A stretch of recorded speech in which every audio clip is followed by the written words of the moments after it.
Day, update you on all the running stories and connect you to the newsmakers. City News.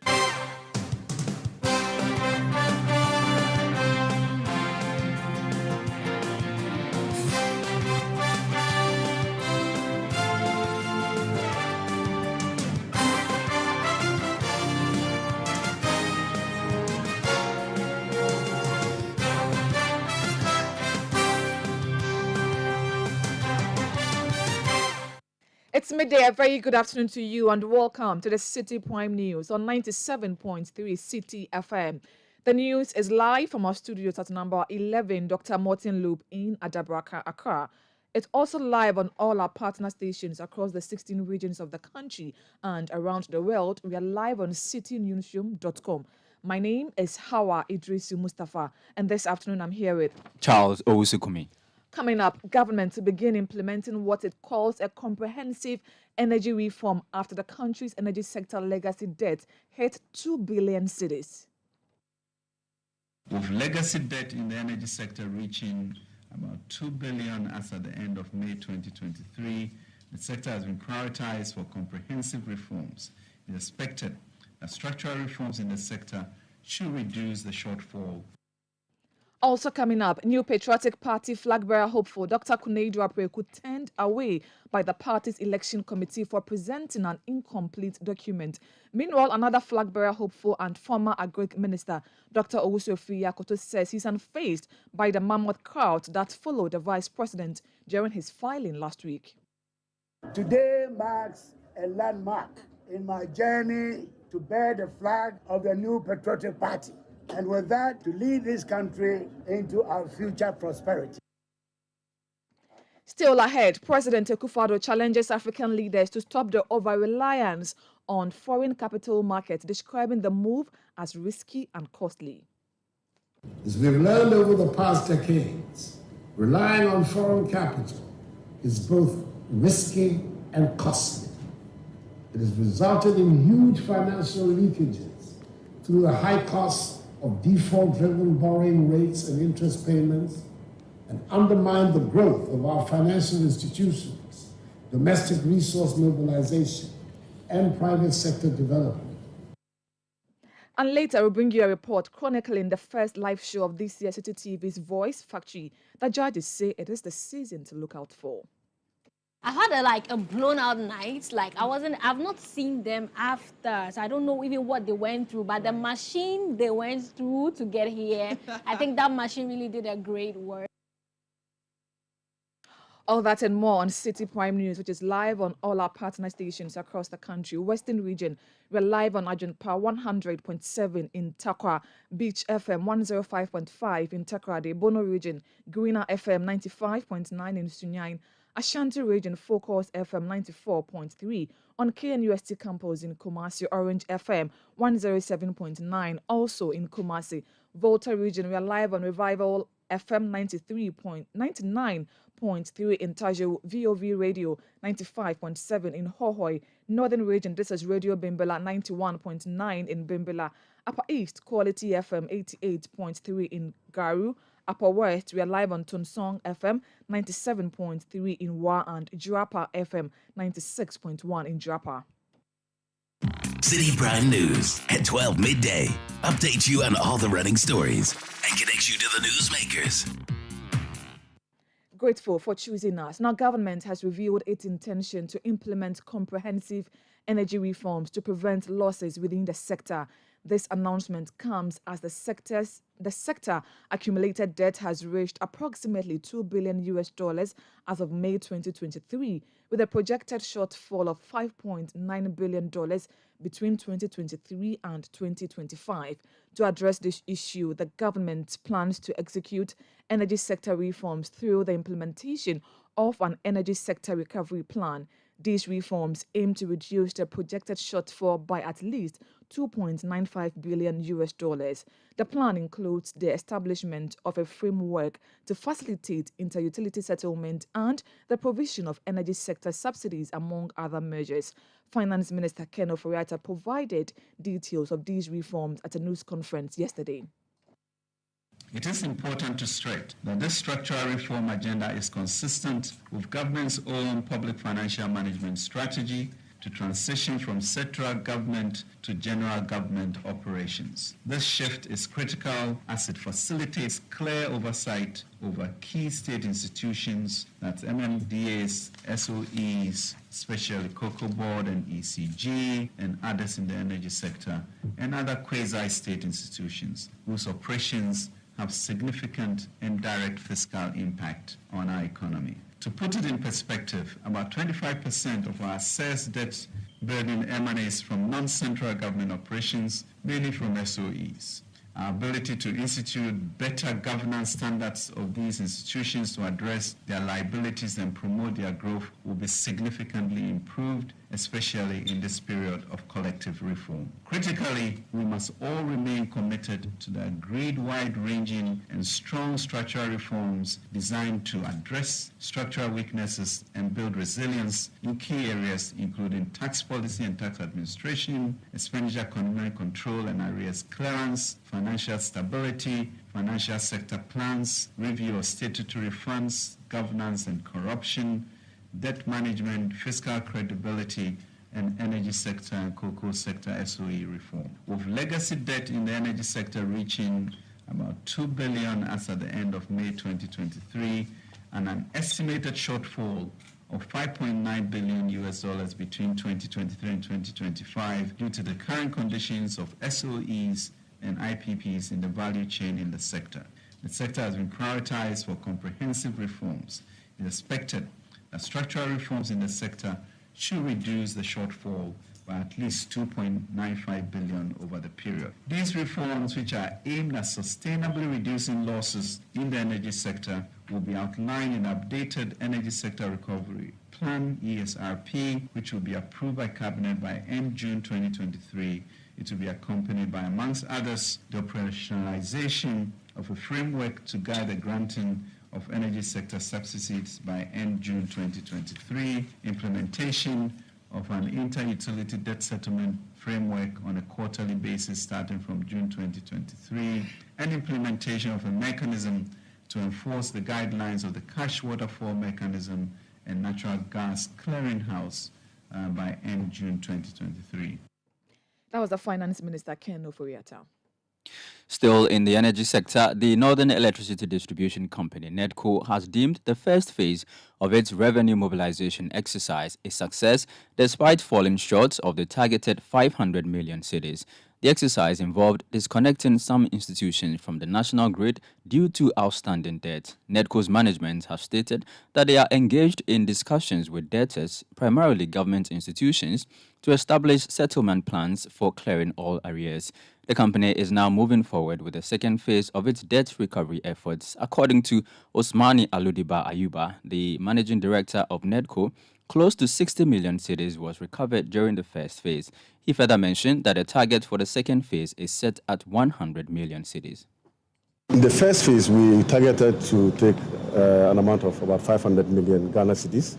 We ended up getting close to 60 million Ghana cedis. We saw that as a success because in this 500 million Ghana cedis were collections that we were also expecting to take from the MDAs, but the MDAs did not make good those monies. There are high-level discussions on how to settle the MDAs, and we believe that if that one comes in, we believe that we would have achieved our target. The target for the second phase is 100 million Ghana cedis, and this is over a period of, say, 2 weeks. Meanwhile, the utility company says the revenue mobilization exercise has brought to light certain gaps in its service delivery. Recognizing these issues, the company has assured that steps will be taken to address and resolve them. We have also identified a number of issues as we went around. Those were not financial in nature, but there were things that opened our eyes to so many things on the ground. Number of customers who were not in our system were identified. Number of illegal customers were also identified. We've also realized that we also need to also improve on our service delivery. So these were some non-financial benefits added to the financial one. That was the managing director of NEDCO, Osmani Aludiba Ayuba. Let's now do some politics now. And NPP flag bearer hopeful Dr. Ifeyi Akoto has stated that he's undeterred by the large crowd that gathered during the filing of nominations forms by some of his competitors. After submitting his own forms at the party headquarters ahead of the June 24 deadline, Dr. Akoto Ifeyi expressed his indifference towards the use of Bath supporters by other candidates. He chose to submit his forms accompanied by only core members of his campaign team. Dr. Akoto, however, expressed his gratitude towards the delegates, including constituency chairmen who voluntarily gathered at the party headquarters to show their support for him. Addressing the press, he urged his supporters to remain focused on his candidacy and not be swayed by what he described as artificially inflated crowds brought in by other candidates. Today marks a landmark in my journey to bear the flag of the new patriotic party. And with that, to lead this country into our future prosperity. The same way I was able to bring agriculture to the front line of policy discussion, it will be the same way that agriculture will be used to take us out of the clutches of the IMF. Because the agricultural sector in this country has great potential, and we haven't even scratched the surface of it. During the 6 years of my service in the Akufo-Addo government, we laid the foundations, both in terms of programs, in terms of legislation, in terms of intellectual capacity and all that, to build an agriculture which will provide the finances, both foreign and local, to finance our industrial development, to finance our education, to finance our health, to finance our infrastructure, including motorways, farm tracks, and all the requirements that we need to make a good country. I'm therefore assuring you that having taken this first step today on the road to 26th of August for the super delegates, I'm appealing to the delegates. I'm talking about the polling station executives, the electoral area coordinators, the constituency executives, the regional executives, the national executives, the Council of Elders, the patriots abroad who are with our branches all over the world. I'm appealing to you that when the time comes, vote for Owusu Ifeyi Akoto. He will make this party great again and will also turn things around to ensure that this country becomes prosperous. You had NPP flag bearer hopeful Dr. Ifeyi Akoto. Let's now go to the party's headquarters at Asylum down here in Accra and speak to my colleague Hansen Ajuman. Good afternoon to you, Hansen. Many thanks for your time. What else has the former Agric Minister been telling delegates who have gathered there to support his bid? He's simply been indicating that he's the best man to lead the NPP into the 2024 general elections, and really, he believes that he's the best person to bring some form of economic development to the country. He's been touting his achievements as the Ministry of Agriculture. He's been saying that for the 6 years that he played a role as Minister of Agriculture, he has performed creditably well, ensuring that Ghana performs very well when it comes to agriculture. He's saying that he's brought agriculture to the forefront, and it's actually the answer to, or a major answer to, the main economic challenges that have been facing the country. Now, he is confident that when the elections are held first on August 28th, that is a special delegate Congress, which is to whittle down the number from 11 to 5, that is, if all 11 persons who have picked the forms do file these forms and also are cleared by the vetting committee. he's saying that for that first phase of it, he's very confident that he's going to go through. Now, he's saying that during the time of filling the forms, he took a trip across the country in getting the 10 persons who are supposed to endorse per region, and in his engagements with various delegates across the country, most of them are yearning for him, and he's hopeful that when he gets through the first phase, he'll be able to win at the bigger one, which is over 200 or about 200,000 delegates who would take part in that particular election. So he basically has been expressing his optimism as far as winning this NPP flag bearership race and essentially leading the NPP into the 2024, where they aim to break the 8. Tell us about the reception towards Dr. Afriyie Akoto. Last week, we had a lot of crowd, even though he said he's unfazed by the crowd that followed the vice president. How was the reception today at the party headquarters ahead of his arrival? Well, there were supporters of his group. There were a group who identified themselves as farmers of the and farmers across the country who say they've come in to support him. I mean, if you look at what happened on Friday when Dr. Mahmoud Bawumia came to file his nomination, of course, the crowd that came to support Dr. Afriyie Akoto is nowhere close that crowd. But for him, he says the fact that he did not inform anybody, the fact that he did not notify anybody, and the fact that he did not bash anybody, as he claims that other candidates have bashed supporters to the party headquarters when undertaking such activities. He thinks that it's impressive and it's an indication of the organic support that he has. And it suggests that if they are it gets to election day, his organic support will get him to win the votes. Now, Hansen, one of the 10 people who picked nomination forms last month is Dr. Kunedu Apreko. Now, today, we understand he came to the party headquarters to present his forms, but we understand he was turned away. What do we know about that? So he was the first person actually to come today. Some moment after 9 a.m., he arrived at the party headquarters. Now, what happens is that when you get into the party headquarters, there's a conference room where the director of elections and the director of finance are those who are receiving the candidates.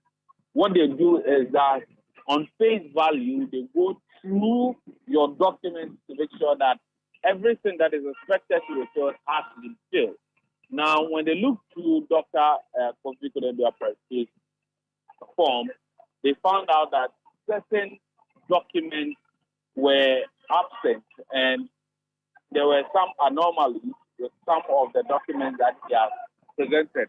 Now, this was a closed-door meeting between Dr. Kofi Kunedu Apreko and the Director of Elections and the Director of Finance. And so the details as to what particular document it is were not told about. When we asked them, they indicated that they've only asked them to go and get some additional documents and come back.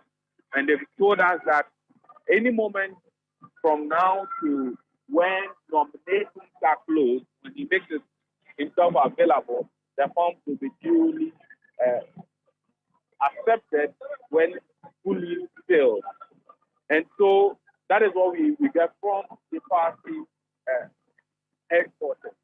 However, from some members of the campaign team of Dr. Apreko, they indicate to us that some personal details such as the CV and the documents on the contribution to the party were missing from the forms that were submitted. And so they've been asked to make those additions and bring it back. We do not have an indication yet when they would be bringing these documents to the party headquarters. We understand the former Energy Minister, Dr. Boakye Agyarko, has also filed his nominations. What was the reception for him? Well, compared to Dr. Akoto Afriyie, I must say that the former energy minister, Boate Jako, he came with a commendable number of people. Now they've been singing songs, drumming, your usual morale that characterizes some of these events. And he is here with the support of his party members, his campaign team. And so on his part, the support that he's gotten, he says he's excited, he's appreciative of that support. And he has completed filing his form.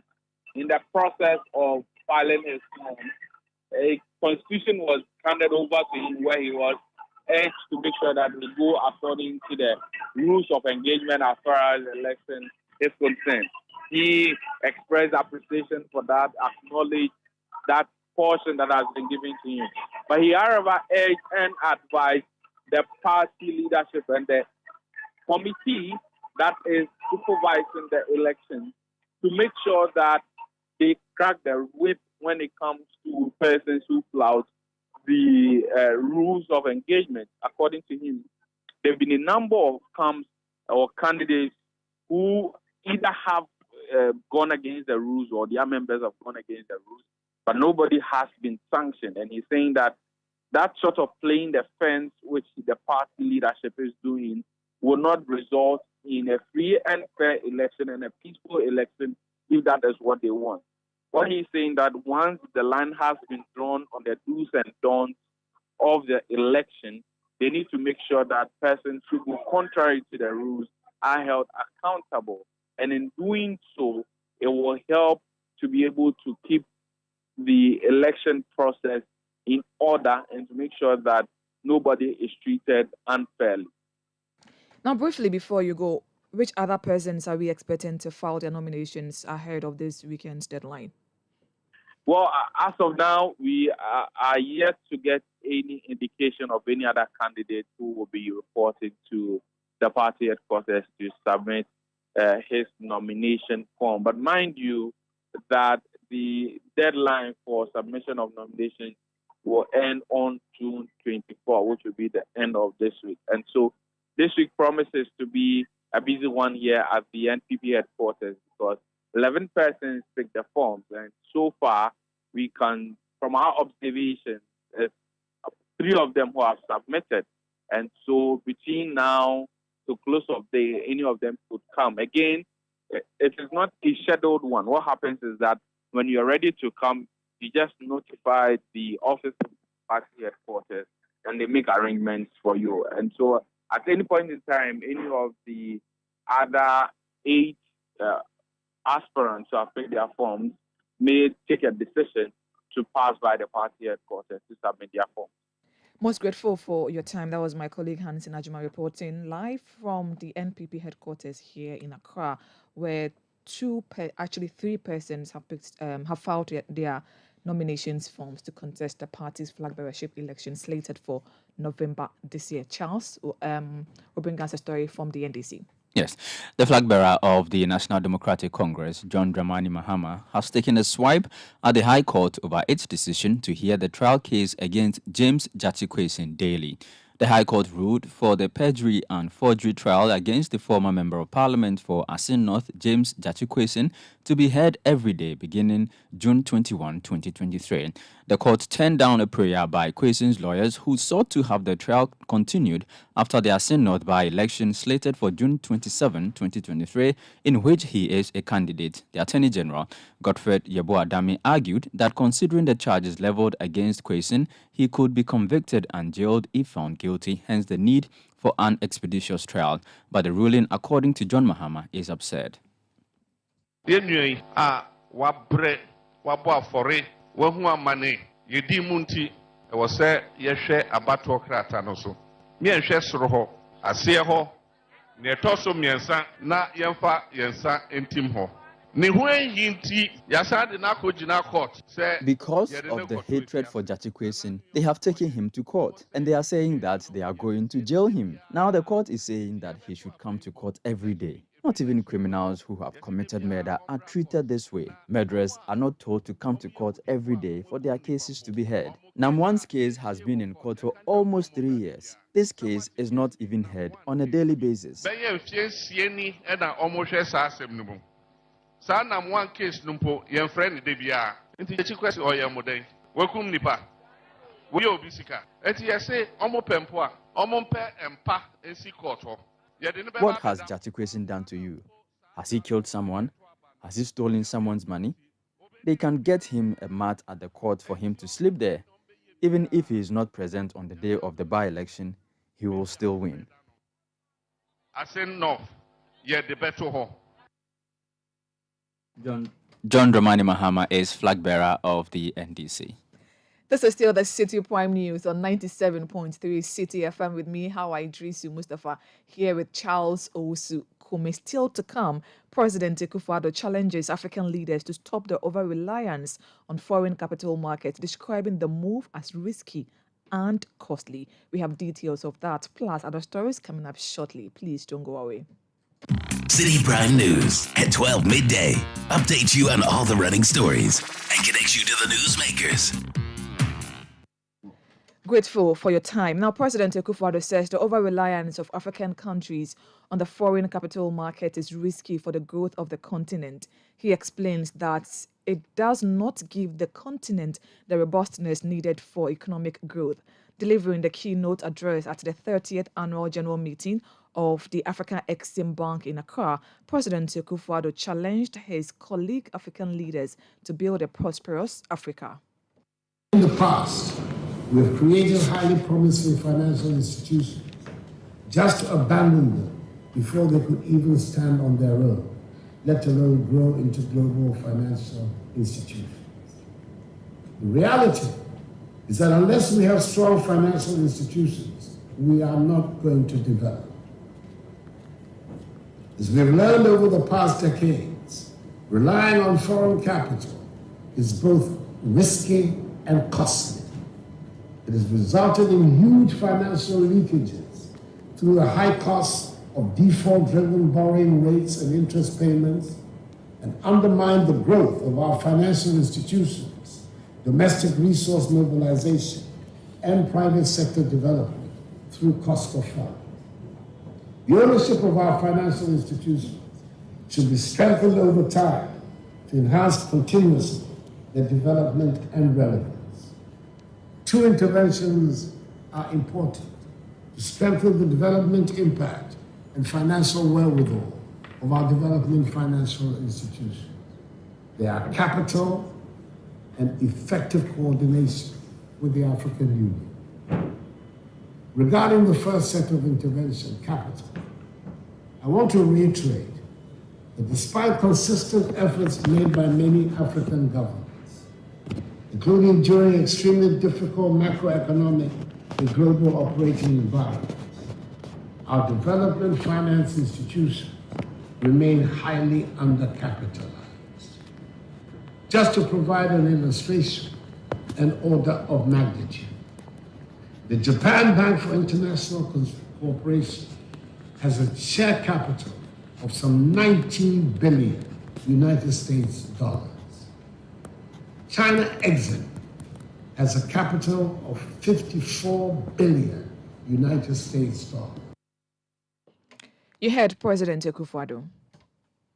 Now, the Okada Riders Association has expressed frustration with the government's decision not to legalize or regulate their operations, stating that it has stifled their work. The governing New Patriotic Party has consistently stated that it will explore alternative employment opportunities for commercial motorbike riders instead of legalizing their operations. During the lead-up to the 2020 elections, the National Democratic Congress presidential candidate John Mahama made a promise to legalize the work of Okada riders. However, the government has chosen a different approach, leading to disappointment among the Okada Riders Association. The president of the association, Michael Kofi Owusu, in an interview with Citi News, says they are disappointed with the government's decision. I don't see why what is holding the people in authority that act that now they are not able to come up with anything tangible concerning this business. You only hear that they will collapse. So we will make sure they do not work and all that. I will keep on telling them that this work has come to stay because as it stands, there's no work in the country. Okay, if I said the caliber of people who are our members, their position, when it comes to education and all that, you will not believe. You see, you'll be there and then they'll call you that this minister wants to meet you. You go there and execute them. The last time they said they want to train some of our people to be instructors rather, so that we can go and then train our people how to respect the traffic regulations. All those things. That was what we did. And we were able to send 3 people to that training. It was okay. We paid for them. That's what we pay for them to go and come. So we're thinking that after that thing, there will be a stakeholders meeting that they will all sit down and see how best we can solve this issue once and for all and all that. But I think there's nothing coming anyway. We are feeling the old story. Today, police will arrest you. Tomorrow, they will release you. Another time, they will come and stop you again. They will see the motorbike. You go and pay, they will release you and all that. I think about last week like this, our members at Kumasi, like the KME, said that they are going to stop them. They are going to prevent them from working and all that. And that was also another thing altogether. And that one, we told them that if that is the case, we will take it to court. Reacting to concerns that commercial Okada is a major cause of road accidents, Michael Kofi Owusu said the statistics from the Road Safety Authority is unjustified. If any car had an accident, we the normal place to indicate that it's private or it's commercial or whatever. If a motorbike had an accident, how do you indicate that it's for Okada or it's for somebody's private, whatever? But the normal plates are the same. Please, are you getting it? Yeah. When somebody uses motorbike to go and say, how do you know that it's an Okada rider? Meanwhile, it can't be possible because we work from one station to another. So how can I pick somebody from my station and go and rob the person, and then I'll come and stop at that station and pick another person again. And the person cannot trace me to where he picked me the last time to come and arrest me. So we are telling them that they should put measures in place. They should see that we have discovered that job. We have discovered this business. They should see that so that we all sit down and then put things in place so that we can help rectify whatever they see wrong about it, so that we can rectify it. Michael Kofi Owusu is president of the Okada Riders Association. 4 persons are in the grips of the police for allegedly stealing a baby at Teacher Mante, a community in the Ayenswano district of the Eastern Region. Kwame Amegbeti and Portia Kemebo, who are parents of the baby, explained that their child was stolen on June 5, 2023 at about 5 p.m. after the mother had rushed out of the room to buy diapers from a nearby shop while the baby slept. The suspected baby thieves were exposed after one of them allegedly lied to her boyfriend that she had become pregnant. The boyfriend was suspicious when he arrived and noticed for several days that there was no bonding between the baby and the mother. Sensing danger of a possible arrest, the suspect and her conspirators secretly returned the baby to the parent. The assembly member for the area and other opinion leaders who came to the scene together with the parent took the baby to Teacher Mante police station to report to the police. The baby has since been sent to the hospital for medical examination. Still on crime, each of the 12 persons standing trial in Accra for allegedly retailing unlicensed medicines to the public have been granted bail to the tune of 10,000 cedis. The suspects were arrested at various locations near the Kwame Nkrumah Circle interchange in Accra on June 14, 2023. The Pharmacy Council, with support from the Ghana Police Service and the Food and Drugs Authority, embarked on the operation. Meanwhile, the suspects are to reappear before the courts on June 27. Now, efforts to apprehend a football coach Idrisu Suheru Napari of Tiyumbo Ladies FC are ongoing following his violent attack on the female referee Abdul Rahman Sakina Nasara during a Women's Division 1B League match at Game Centre 3. The match, which took place on Saturday, June 17, 2023, was abruptly halted in the 38th minute due to the coach's invasion of the field and assault on the referee. The Ghana Football Association, the Northern Regional Football Association, and the Ghana Police Service are actively on a manhunt to arrest and charge Coach Napari. Say Mubarak, a member of the Northern Regional Football Association's communications team, has been speaking to City Sports' Evans Ofochu Manso on the issue. I think on the 38th minute of the match involving his team, Tiumba ladies, and then soccer missionaries ladies, there was a back pass from his defender to the goalkeeper. And the law says that when you receive a back pass as a goalkeeper, you don't pick the ball with your hands. That is exactly what she did. And so the referee in person whistled for an infringement, an indirect free kick against his team. And that actually got him angered. He rushed onto the pitch, had altercations with the referee before he started kicking, slapping, and holding her hair. You know, it was very terrible though. And it took some time before the situation actually came down, because a few journalists who were there and had also approached to stop the guy from beating the lady were knocked down, you know, by the coach. So it took about 10-15 minutes for the tension to be calmed. In fact, a lot of people gathered. They were able to hold him, and quickly the lady was actually taken to the Tamale Technical University Hospital, where she received treatment. I spoke with her. She was discharged yesterday in the evening. She's okay now. All right. Some tests were conducted. She's still yet to receive the results of those tests. Yeah, the referee is discharged. Do we know how the search for the coach is going? They are still he's on the run at the moment.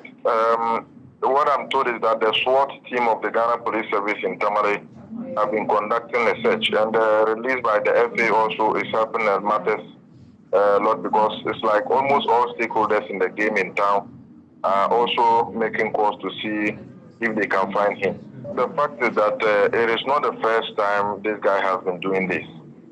And he feels that nobody can do anything to him when he beats somebody, because here people fear him. You know, he seems to be spiritually powerful in terms of beating people and what have you. Most of the time when he's involved in this, nobody wants to approach him and stop him, because they fear of being beaten by him. So I'm happy we have all actually joined hands. What I'm told is that he has started calling some of the big politicians to apologize on his behalf, but that is not going to work, because we think that everybody should put his hands down for the law to take its course. Well, so you highlighted that this is not the first time that such an incident has happened in Tamale. I'm sure as part of the RFA, what are you guys doing to help solve this issue? Well, 2 years ago, he was banned for about 6 matches for his involvement in another, beating of an official. That was the game involving Kalpohin Ladies and Young Queens, which is another female club that belongs to him. It's not the first time. I think for the past 3 seasons he's been involved in this, and we are all happy. I think the RFA, apart from the sanction given to him 2 years ago, are joining us. In fact, and that is why if you look at the Regional Football Association chairman's posture at this time, he seems to be very, very serious about the punishment that is supposed to be given to Idrisu Napari, who is popularly known as Kule. The RFA is collaborating well with the security services, especially the police, to ensure that they find him and then prosecute him. I'm told that the General Secretary of the Ghana Football Association has asked the RFA chairman to submit a report on that. It has caught the attention of the international game, that is football, and so we are also doing our best to ensure that we make sanity become one of the priorities, because the RFA for the past years have been educating clubs. Try to educate your players and supporters. The referees are always available. Call them at any point in time you want to come and go take you through the laws of the game, which ones have been taken off, which ones are maintained, and which are the new ones that are coming. But some of these guys feel like, as for football, it is normal. Beating is normal in the game of football. But to be honest, this is the first time, especially in women football in the northern region here, this season that we have witnessed this.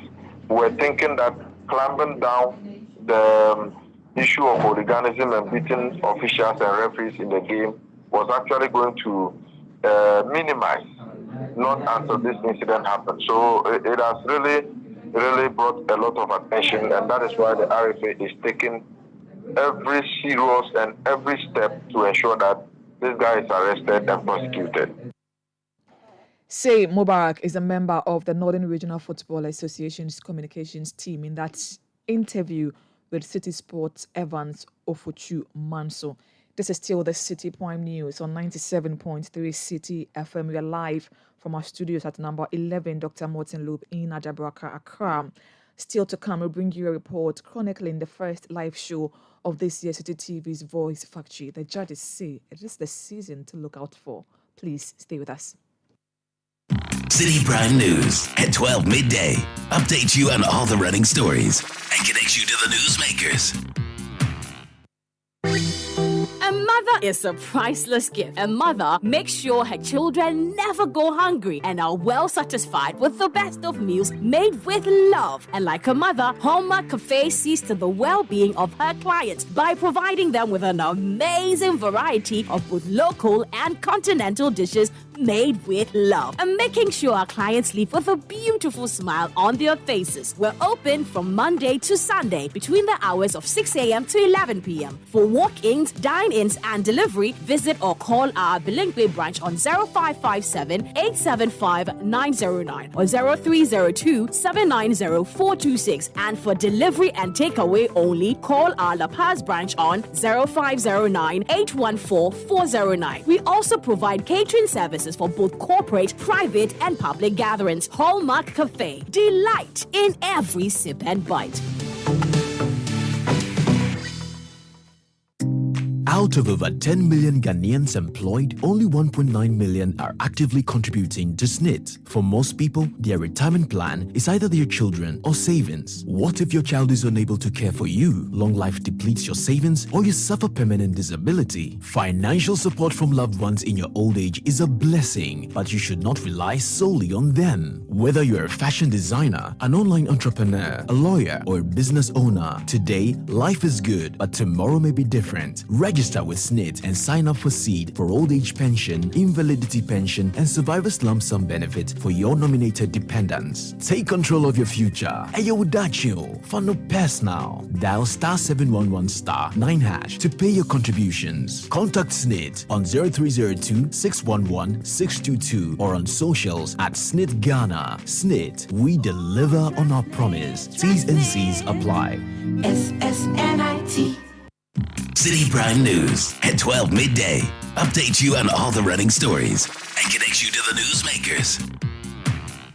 You're welcome back. Now, despite facing numerous inequalities, many disabled individuals worldwide are defying the odds and excelling in their chosen endeavors. From vocations to artistry and the provision of essential services, they're leaving no stone unturned. The following reports by Citi News' Fauzu Masaudu and read by Kweku Adriama Ansa explores the height persons living with disabilities can reach when given the needed push and protection. It's 10 a.m. in Kanda, Accra, and just like many other workers, Isa Al-Hassan is busy at his street, mending and making shoes. Yeah, it's okay. Yeah, it's okay. And bring me down. There's one place I want to do it for you. Small one. And small. We need this one. Paralyzed by life-threatening polio virus, his constant companion is a walking stick. In my childhood, I became around, let's say, 3 years to 4 years.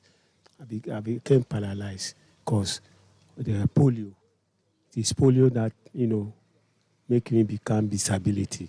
So from then, I attended school, but still, my foot, I can't. My legs, I can't. So they take me to 37 hospital. That is where I was admitted. And that is where I was operated. Despite being unable to pursue higher education and fulfill his aspiration of becoming a medical doctor, Isa has fought through life's hurdles and made the best out of every situation. Had it been my education has gone far, maybe I can become my ambition through. I become a doctor. get me a doctor, a medical doctor, and so on. But it doesn't happen that way. I could not find it easy. I have struggled seriously. At times I would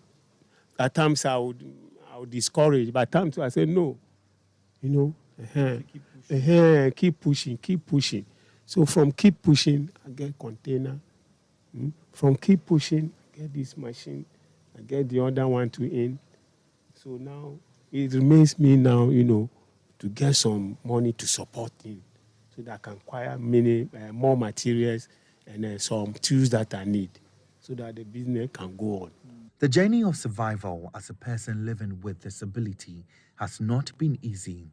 It can be incredibly lonely, but Issa believes he's better off engaging in a trade rather than begging for alms like many other physically challenged individuals. If I'm alone, like here I'm alone, there are some certain things I cannot be able to do.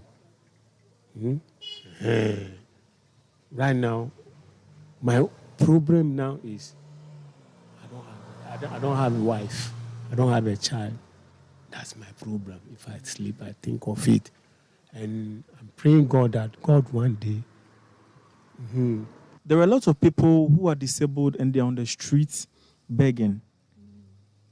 Why have you particularly chosen to work and not beg for alms on the street? I'm ashamed.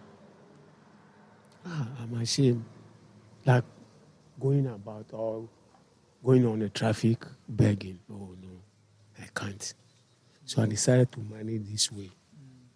According to data from the 2021 Population and Housing Census, persons living with disability constitute 8% of Ghana's population, which is a little over 2 million individuals.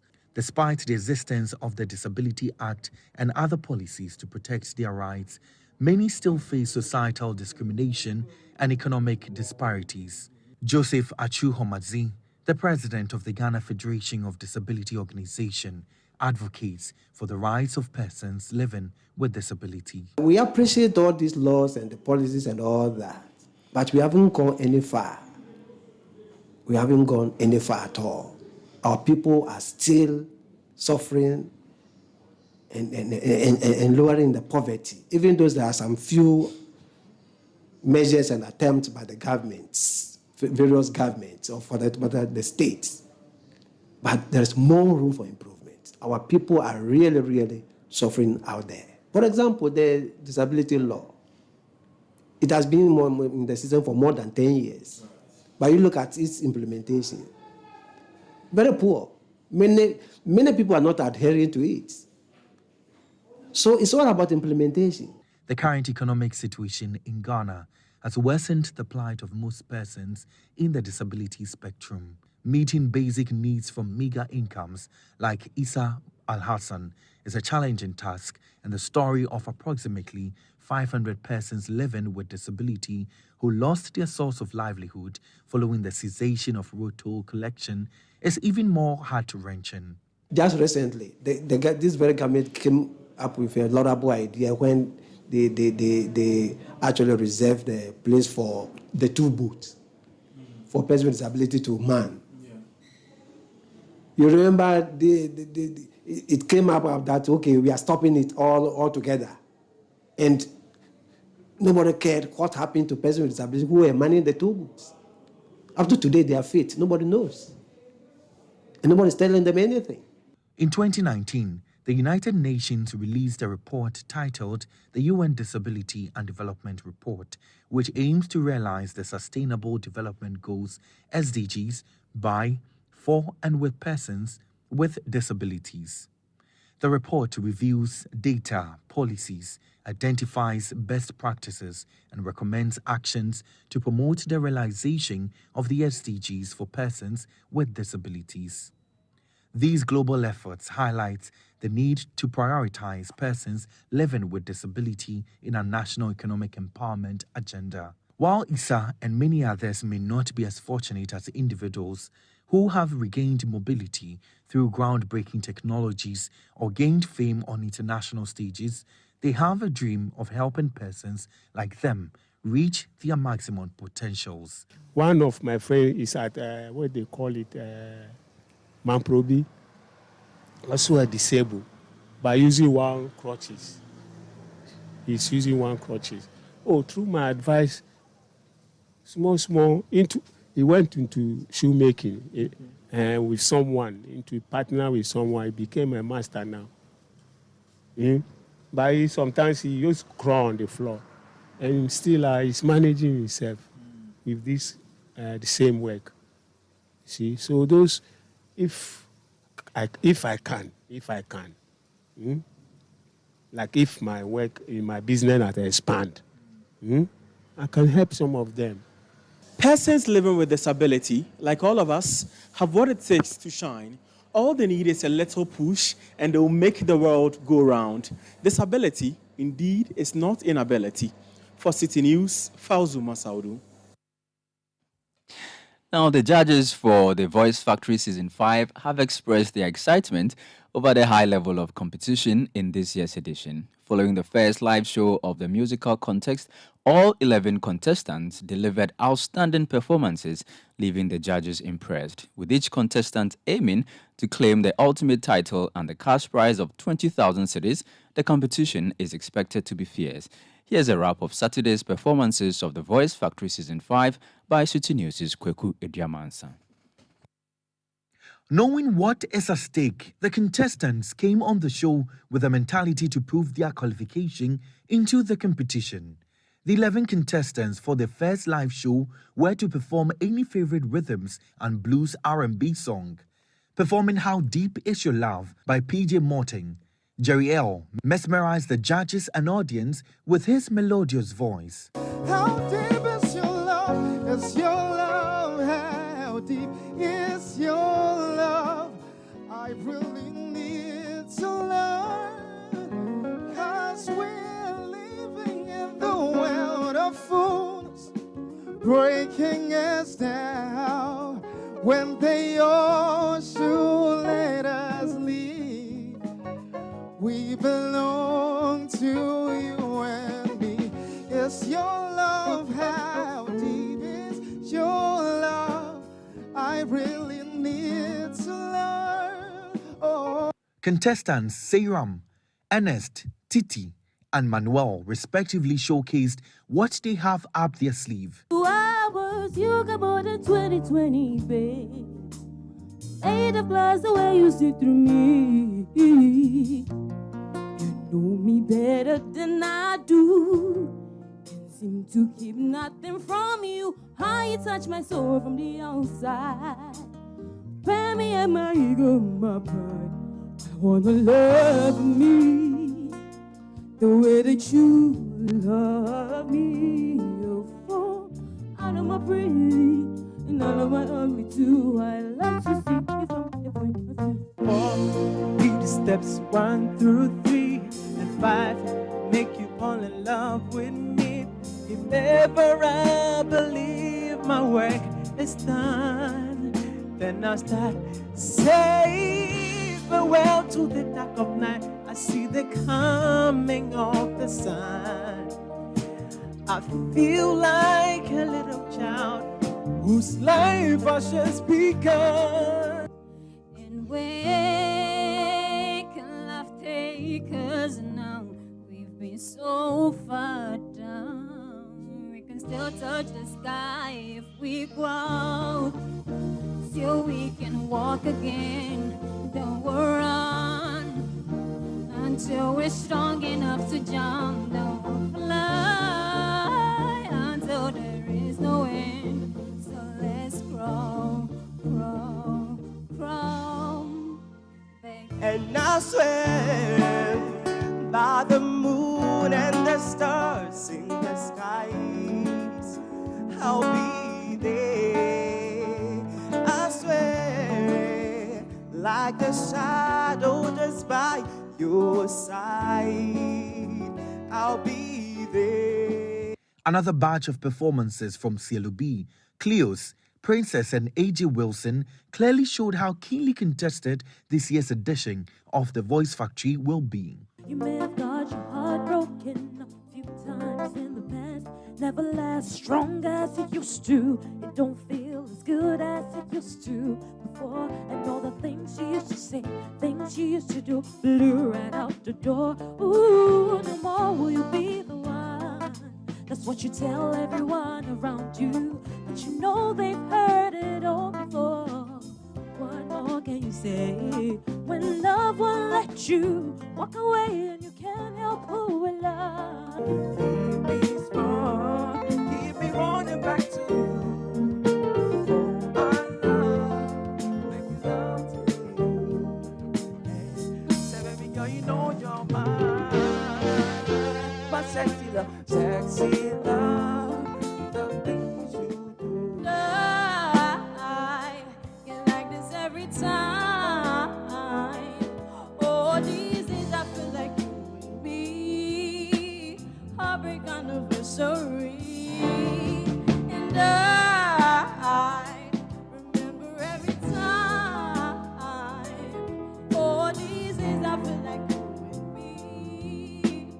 Heartbreak anniversary. It's so unbelievable.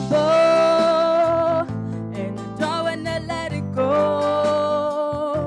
It's something so beautiful, flowing down like a waterfall. I feel like you've always been forever a part of me. And it's so unbelievable to finally be in love. Somewhere I never thought it'd be. But wait, Rigwelo's performance of Ashes You Got It Bad captured the hearts of the judges. His moves on stage got the judges wild and got them on their feet. Hey, you got it bad when you on the phone. Hang up when you call right back. You got it bad when you miss it. Without your friend, your whole life's so trapped. You got it back when you're stuck in the house and don't wanna have fun. That's all you think about. You got it back when you out with someone. Somebody you got in bed.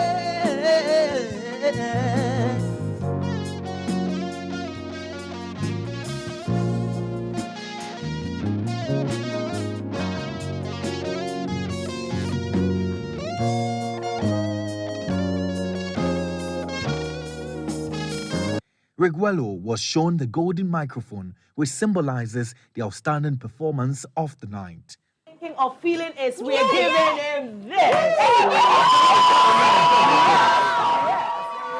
Let me say I'm a little bit surprised actually that they actually did that. I had prepared, but I didn't know I was going to do this because I was actually coming and I was feeling nervous.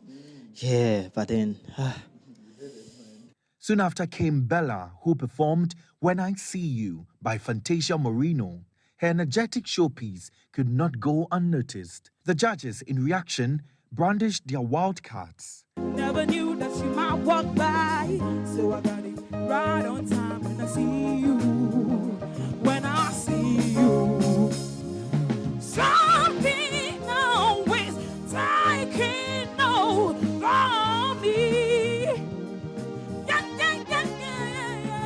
I'm not gonna run now, just gonna stand here and see. Absolutely love to hear it, yes. They're only allowed to give one of these. Right. But we decided to give her 3. Oh my goodness. I mean, Bella, do you know what that means?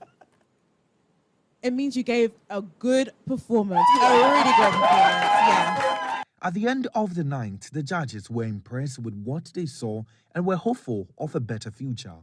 Tonight, we've had I've had a blown out night. I've not seen them after, so I don't know even what they went through, but the machine they went through to get here, I think that machine really did a great work. I must commend whoever is handling them because the change is quite enormous. And I'm saying the stellar performance I'm seeing today, I'm so grateful to be here and then be under this great anointing, and I'm grateful to be here.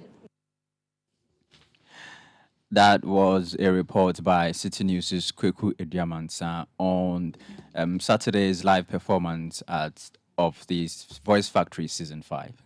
And that's how we wrap up today's edition of the Citi Prime News, which has been live from our studios in Adabraka, Accra. The news was also live on all our partner stations across the country. Please log on to citynewsroom.com for more stories. My name is Hawa Idrisu Mustafa.